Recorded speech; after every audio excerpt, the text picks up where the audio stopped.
Alors voilà, une bande dessinée qui vient de sortir. Alors certains vont me dire, oui, ça fait quand même penser à Pagnol. C'est vrai à certains égards, pourquoi? Parce qu'on est en Provence, parce que l'histoire aborde le point de vue de gens de tous les jours, ce ne sont pas des héros exceptionnels. On est dans un petit village en Provence, effectivement, au début des années 70. C'est l'exode rural. Pourquoi? Ben, tout simplement parce qu'il n'y a plus de travail, parce que les jeunes ont envie d'autre chose, parce que les promesses du modèle de société qui fonctionnait jusque-là ne tiennent pas.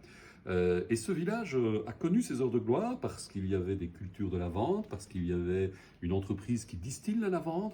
Tout ça est fermé. Tout ça est fermé parce que le gars qui possédait ces grands champs de lavande et cette entreprise, son fils s'est fait tuer à la guerre d'Indochine.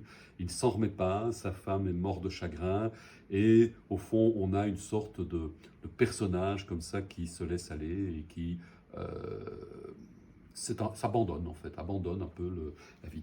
Et voilà que le maire, devant, maire qui est à la fois un de ses amis et un de ses ennemis, de ce personnage, le maire qui a une idée pour repeupler son village, c'est de faire venir des réfugiés dans le village pour pouvoir relancer l'activité, relancer de l'intérêt, reconstruire un bâtiment qui tombe en perdition, relancer la culture de la lavande, etc. Mais ces réfugiés, ce n'est pas n'importe qui.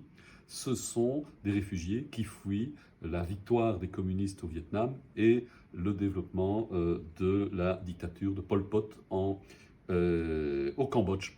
Et donc, pour ce personnage dont le fils a été tué en Indochine, voir arriver ses, entre guillemets, ennemis, c'est pas si simple.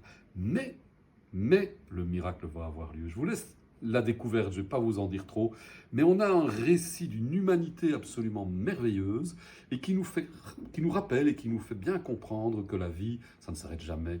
Ça continue, il y a toujours de l'espoir, et singulièrement à travers le regard d'un enfant qui va rendre de la tendresse, rendre de l'espoir dans ce petit village qui aurait pu mourir et qui va reconnaître une nouvelle naissance.